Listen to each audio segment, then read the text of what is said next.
Congress dated December 5 pa.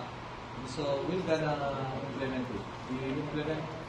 The units that will implement same will be the CIDG and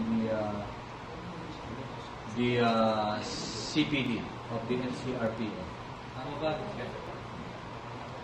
Sir, pero ano po yung dahilan, Chief? Bakit po natin siya inaresto? Kaugnay po ba ito sa mga binanggit niyang pag-aaklas, maghihikayat niya po sa AFP? Tama. Case has been referred against him for inciting to sedition.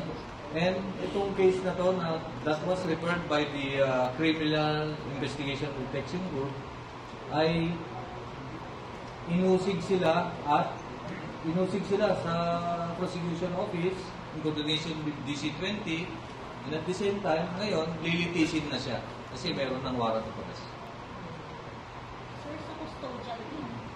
Saan po siya dadalhin, sir? Dito po ba, Chief, sa Krami or sa Karingal? Sinabi ng ating court concern is dalhin sa kanya ang person. So, dadalhin sa kanya. Nasa kay judge na kung saan niya sasabihin na i-commit ang ating wanted person or subject of the warrant of arrest. Chief, ano na lang po yung babala po ninyo? Siyempre dating general po ito and possible po na may mga susunod pa pong protesta. Babala niyo po doon sa mga personalities na maghihikayat po ng mga ganitong klaseng movement. Okay. Meron tayong due process and we follow due process. And itong ating Philippine National Police, we uphold the Constitution and the duly constituted authorities.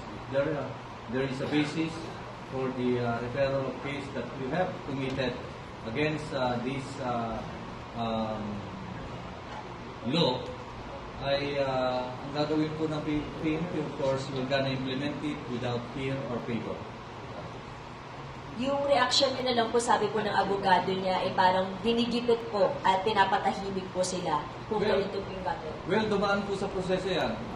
Tayo ay nag-imbestiga. Pieces of evidence were referred and forwarded to the prosecution service.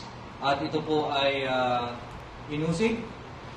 At pagkatapos niyan, finding probable cause, sila po ang nagbigay dito sa ating korte. And yung ating korte ay pinanigan itong resolution na ginawa ng ating prosecution service, and now lilitisin siya.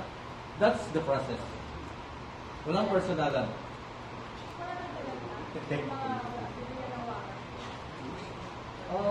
There are cases that the CIDG and several law enforcement agencies have referred, and depende na lang kung depende sa ebidensya kung aandar ang ating mga kaso na ito.